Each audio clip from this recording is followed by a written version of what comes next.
The first signs appeared in ordinary places. Dr. Tae Kim sat in his laboratory, squinting at blood samples that defied explanation. He ran the tests 3 times to be sure. The cellular regeneration rates were impossible, at least, they should have been. His patient, Jean Park, sat quietly in the examination room. Jean worked at an electronics factory on the outskirts of Seoul, a man of few words with calloused hands and tired eyes. "How did you cut yourself again?" Dr. Tae asked, returning to the room with a tablet displaying the test results. Jean shrugged. "Machine belt snapped. Sliced my palm open." He held up his hand, showing smooth, unblemished skin. "Needed 20 stitches. Next morning, it looked like this." Dr. Tae's brow furrowed. "And this has never happened before?" "Never. I've had cuts before. They heal normal. Not like this." Dr. Tae made notes as Jean continued. "My cousin broke his leg last month. Cast came off 2 weeks later. Doctor couldn't explain it." That evening, Dr. Tae called his colleague, Dr. Suk Min. "I've seen 3 cases this week. Accelerated healing beyond anything in medical literature." "You're not alone," Suk replied. "Hospital admissions are down 30%. Patients are canceling follow-ups because they're already healed." The phenomenon wasn't limited to healing. In Busan, a dock worker named Han lifted a shipping container to save a trapped colleague. The container weighed over 2 tons. In a small classroom in Daegu, teacher Youngmi Lee suddenly felt strange vibrations when near electronic devices.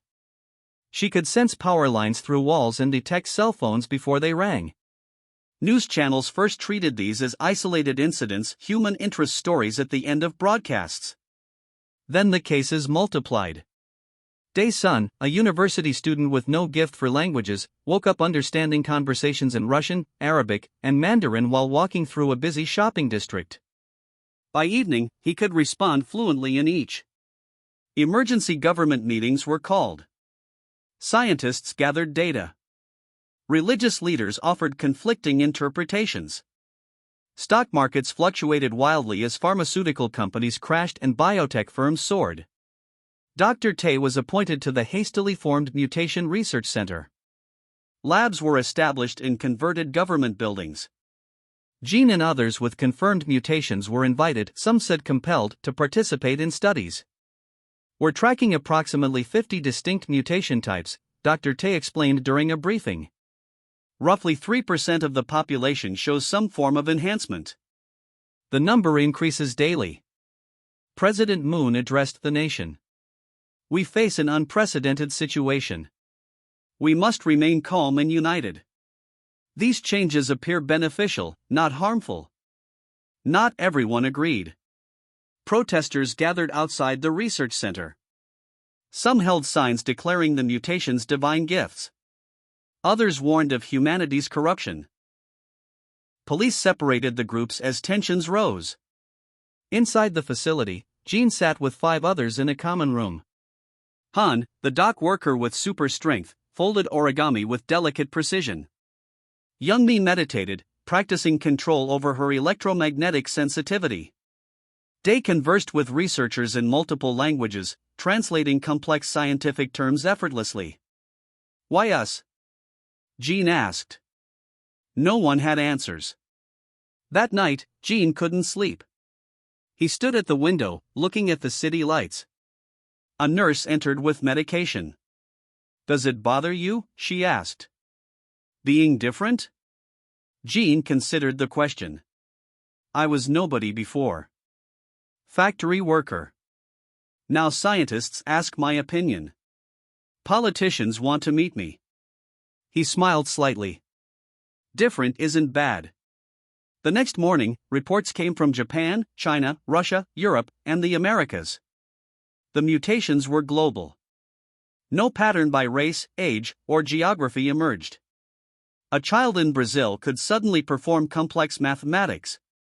An elderly man in Canada regrew a missing finger. A woman in Egypt displayed perfect recall of every moment of her life. Dr. Tae worked tirelessly, sleeping on a cot in his office. Sook brought him coffee late one evening. I found something, she said, showing him genetic scans. The mutations follow a pattern at the molecular level. They're not random. Meaning what? Meaning something caused this. These aren't accidents or natural evolution.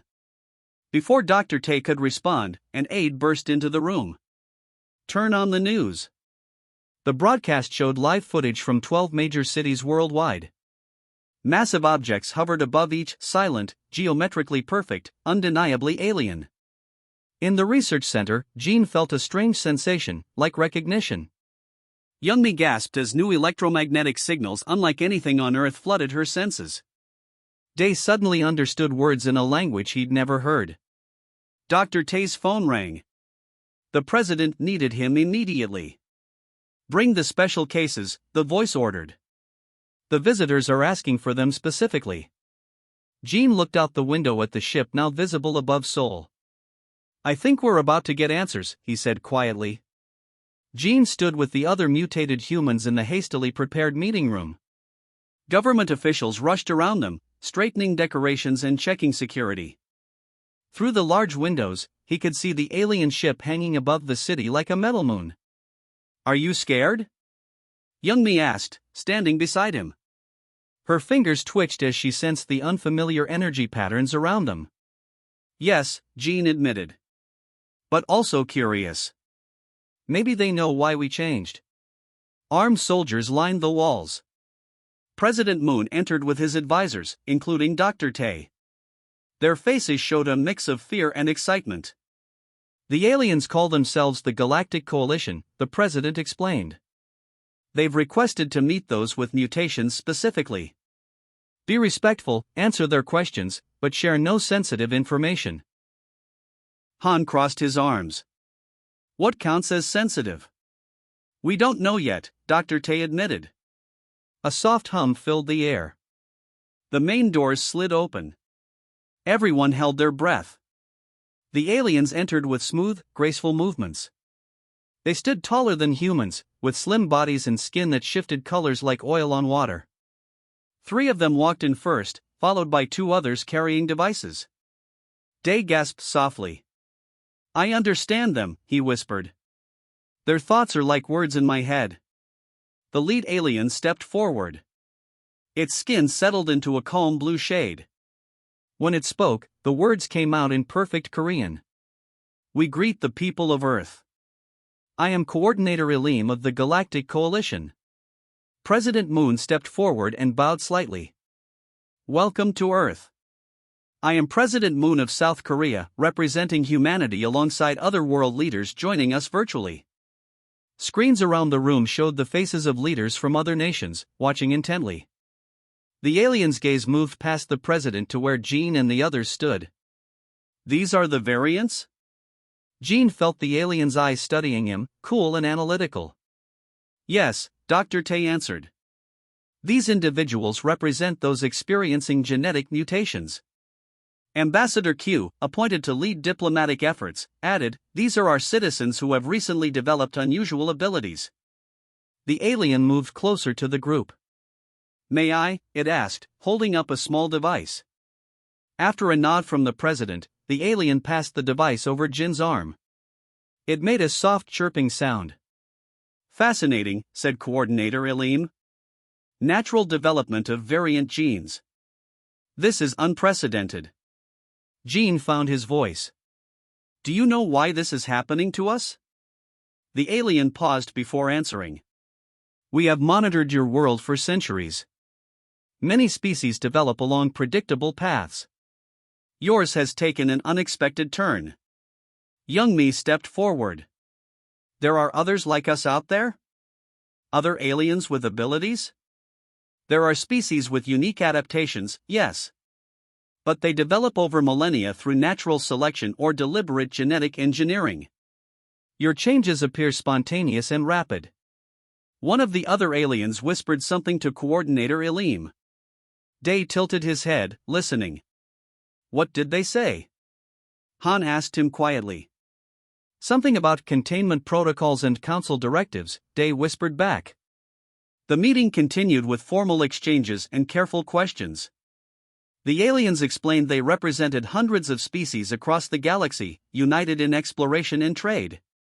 Earth had been classified as a developing world, not yet ready for contact until the mutations began. Later, after the formal meeting ended, Gene found himself in a smaller room with just a few aliens and humans. Refreshments had been provided, though the aliens did not eat. "Your abilities," one alien asked Gene directly. "How do they feel?" "Natural," Gene replied. "Like I was always meant to heal this way." The alien's skin rippled with purple patterns. "Interesting. Most species fear changes they cannot control." Ambassador Q joined them. "Are there many worlds in your coalition?" "Thousands," replied the alien. "Though some would view your variants with concern." "Concern? Why?" asked Q. Coordinator Elim approached. "Unpredictability makes many species uncomfortable. Some council members see potential danger in abilities that develop without oversight." Gene noticed the subtle tension in the alien's posture. "They're afraid of us," he realized. "Not afraid," Coordinator Elim corrected. "Cautious. Your species now represents an unknown variable." As they spoke, Gene caught Day's eye across the room. Day was listening intently to two aliens conversing privately. Later, as they returned to their quarters, Day pulled Gene aside. "I heard them talking when they thought no one could understand," Day said urgently. "Some want to study us.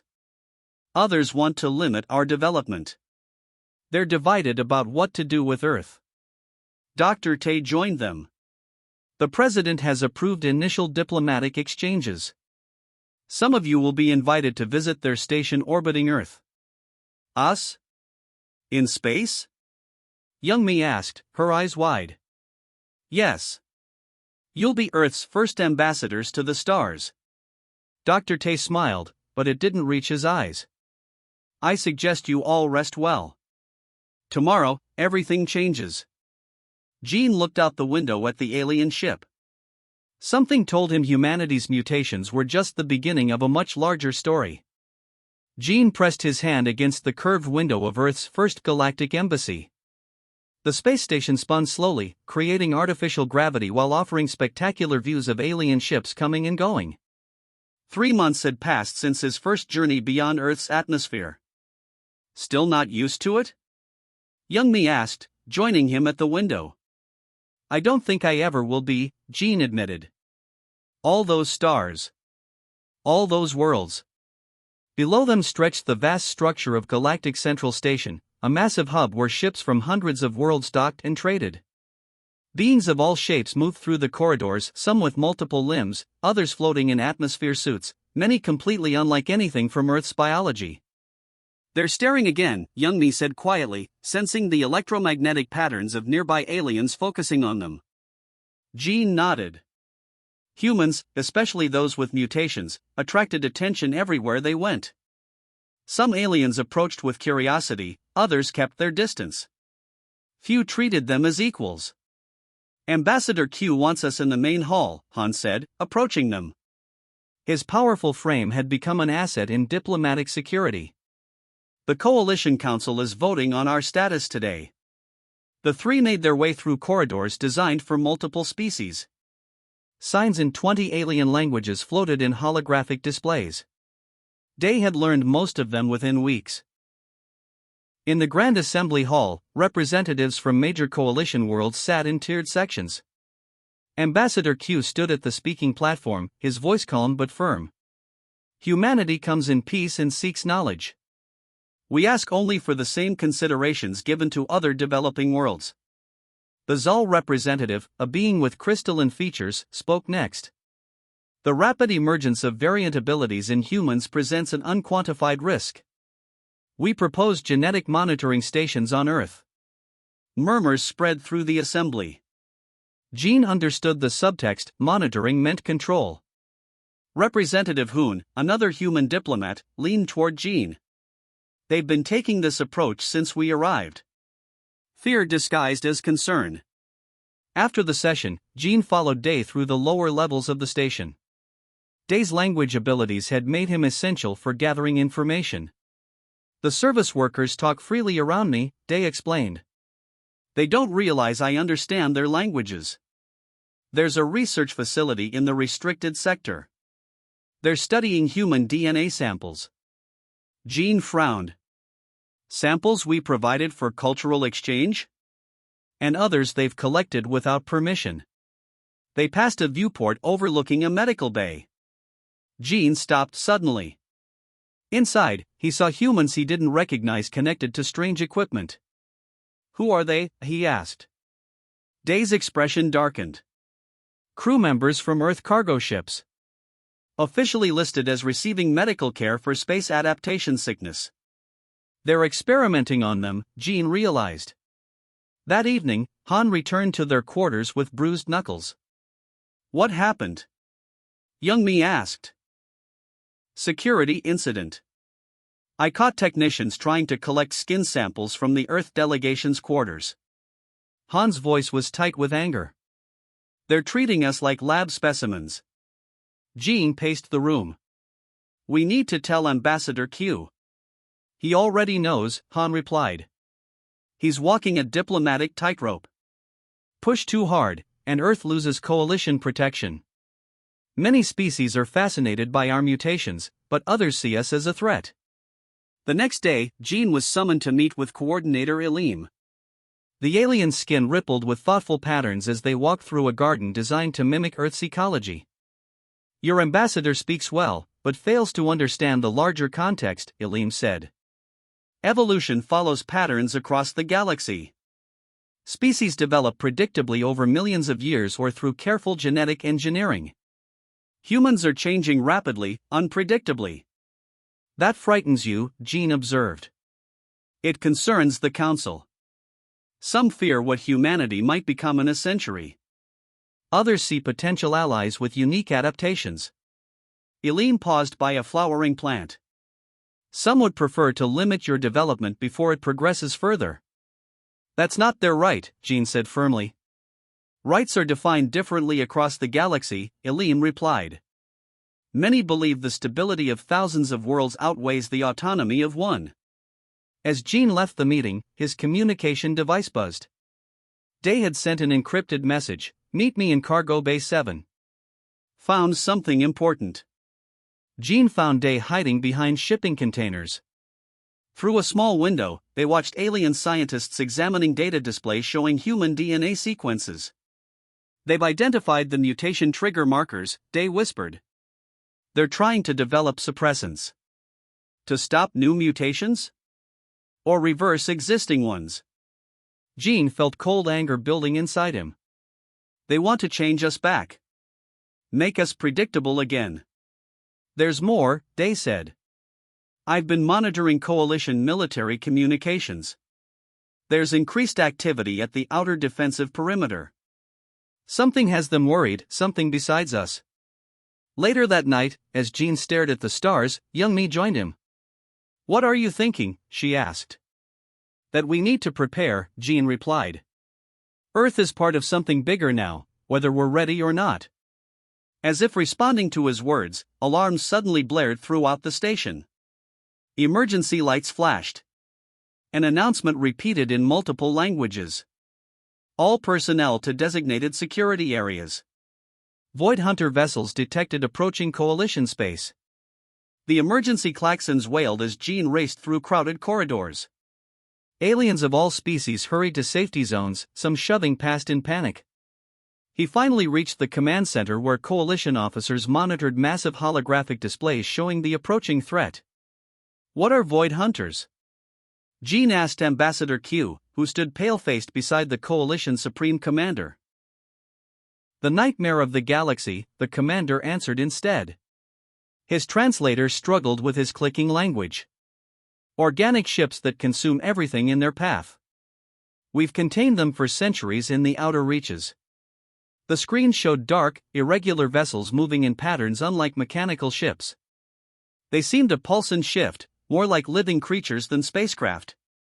They adapt quickly, an officer reported. Standard weapons have minimal effect. Gene watched the first Coalition defensive line engage the hunters. Brilliant energy weapons struck the organic ships, which seemed to absorb the attacks, their hulls regenerating almost instantly. 3 days later, the situation had grown desperate. 2 Coalition outposts had fallen. Refugees flooded into the central station, bringing stories of horror. In an emergency council meeting, species that had once regarded humans with suspicion now looked to them with desperate hope. "We need the humans," the Coalition Supreme Commander finally admitted. "Their unpredictable abilities may be our only advantage." Ambassador Q objected. "My people aren't soldiers. They're civilians with unusual abilities." "Then we all die," the commander replied simply. Gene volunteered first. Others followed, Han with his strength, Youngmi with her electromagnetic sensing, Day with his language skills. Soon, 30 human variants formed an unprecedented response team. "The Void Hunters communicate through electromagnetic pulses," Youngmi explained during planning. "I can sense their patterns, maybe predict their movements." Day added, "Their signals aren't random. There's structure there, like a language." The Coalition provided a small, fast ship. Human variants trained alongside alien specialists, combining their unique abilities with advanced technology. Their first mission targeted a hunter scout ship near Proxima Station, a vital refueling depot. Jin's team approached silently, using Youngmi's abilities to avoid detection. "They know standard Coalition tactics," she whispered. "They're expecting attacks from specific vectors." "Then we don't use standard tactics," Jin decided. The hunter ship never detected them coming. Han's strength proved decisive in close combat when they boarded. Day interpreted hunter communication signals, allowing the team to stay one step ahead. Jin's regenerative abilities saved him when caustic hunter fluids burned through his suit. They returned victorious but sobered. The hunters were unlike anything they'd faced, part machine, part organic, wholly alien. The Coalition Supreme Commander summoned Gene after the mission. "Your team succeeded where our best units failed. We need more." "More humans? Or more successes?" Gene asked. "Both." Within days, human variants were deployed throughout Coalition space. Their adaptability proved vital against an enemy that evolved constantly. Traditional battle doctrines failed, but humans improvised, creating strategies no Coalition AI had conceived. During the battle for Proxima Station, Gene led a team into radiation zones too dangerous for most species. His healing abilities allowed him to function where others couldn't. They managed to evacuate hundreds of trapped civilians as hunter ships bombarded the station. Youngmi developed techniques to jam hunter communications. Han discovered their organic hulls were vulnerable to specific sonic frequencies. Day decoded enough of their communication patterns to predict attack formations. Not all missions succeeded. Human variants died alongside Coalition soldiers. Gene attended memorial services for friends lost to the void. After one particularly brutal engagement, Gene found himself in the medical bay beside an alien general whose species had once advocated for restricting human development. "Your unpredictability is your strength," the general observed as medics treated them both. "We thought it made you dangerous. Now we see it makes you essential." 6 weeks into the conflict, the tide began to turn. Hunter ships retreated from multiple sectors. Coalition intelligence reported confusion in their ranks, they couldn't predict human tactics or counter human abilities. Gene stood on the observation deck of a Coalition carrier, watching distant flashes as hunter ships withdrew from another system. Ambassador Q joined him. "The Coalition Council has voted unanimously to grant humanity protected status. The restrictions they wanted to impose are gone. It took a war for them to see our value," Gene said quietly. "It took a common enemy," Q corrected. "That's how alliances form throughout history." A communication officer interrupted them. "Sir, we're detecting unusual activity from the remaining hunter vessels. They're retreating. All of them." Gene watched the displays as the hunter fleet pulled back from Coalition space. "They can't understand us," he realized. they evolved to predict patterns, and humans don't follow the expected paths. For the first time in weeks, Gene allowed himself to smile. Humanity had proven its worth not despite being different, but because of it. Retry SF 1 year after the Void Hunter conflict, Gene stood before the Galactic Council. The Grand Chamber now featured a human section, with Earth's flag displayed prominently among the member worlds. Representatives from 50 species watched as Gene approached the speaking platform. The Human Variant Academy will begin accepting students next month, Gene announced, his voice carrying through the chamber. We will train individuals from all worlds to understand and develop their abilities in safe, controlled environments. The council leader, a being of luminous gas contained in an ornate suit, responded. A remarkable proposal. 1 year ago, many here feared human mutations. Now you offer to share your knowledge with the galaxy. Gene smiled slightly. Fear often comes from not understanding. We hope to change that. After the session, Gene joined Dr. Tay and Ambassador Q in the Earth Embassy Gardens. The plants from home had adapted well to the artificial environment, growing even more vibrantly than expected. The Academy has over 3,000 applicants already, Dr. Tay said, reviewing data on his tablet. Not just humans.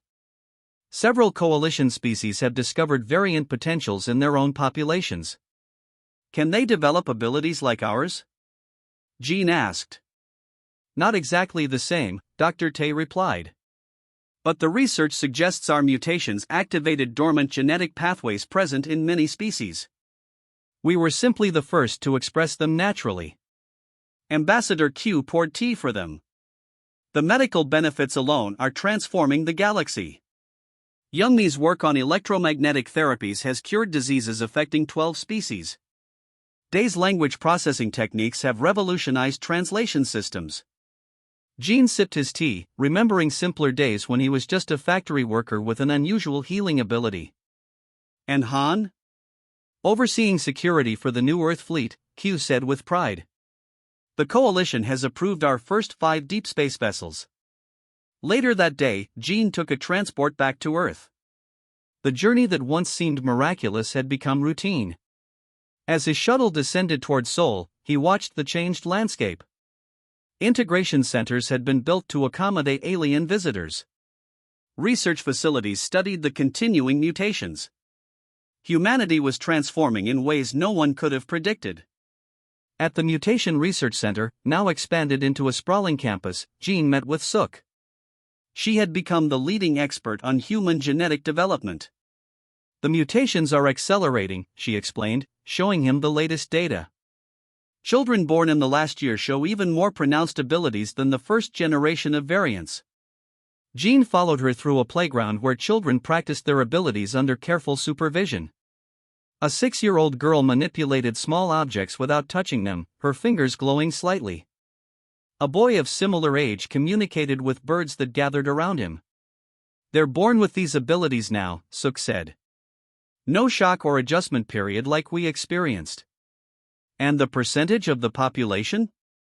Nearly 15% globally. By our projections, over half the human population will show some form of mutation within 20 years. Gene watched the children play. And the Coalition is comfortable with this? They've accepted it as inevitable, Suk replied. Some species have even embraced genetic engineering to develop their own controlled mutations. That evening, Gene visited his old neighborhood. Many things remained unchanged, the same small restaurants, the same narrow streets. Yet the presence of alien visitors and the sight of humans casually using their abilities made everything feel different. He found Youngmi at their favorite cafe. She had returned from a diplomatic mission to 3 Coalition worlds. How was space? He asked. Busy. The Coalition is restructuring after the Hunter conflict. Humans are being invited to join every major committee. She smiled.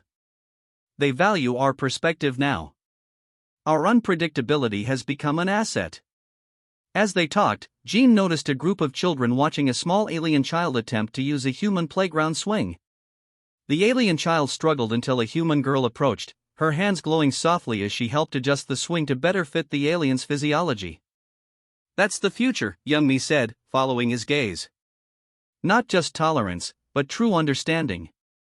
As night fell, Jean stood on the rooftop of the research center, looking at the stars. A coalition ship passed overhead, its lights marking a path across the sky. Day joined him, now dressed in the formal attire of his position as Earth's chief linguistic officer. The hunter ships have been tracked beyond the outer rim, Day reported. Coalition experts believe they won't return for centuries. And by then, who knows what humanity will have become, Jean said. Does it worry you? Day asked. How quickly we're changing. Jean thought about the children he'd seen, born into a world where mutations were normal and aliens were neighbors. Change is inevitable, he said finally. The difference is, now we're choosing our path. Together. Below them, the lights of the city blended with the glow of alien technology. Earth was no longer alone in the universe. And humans, with their unexpected mutations, had found not just a place in the cosmos, but a purpose.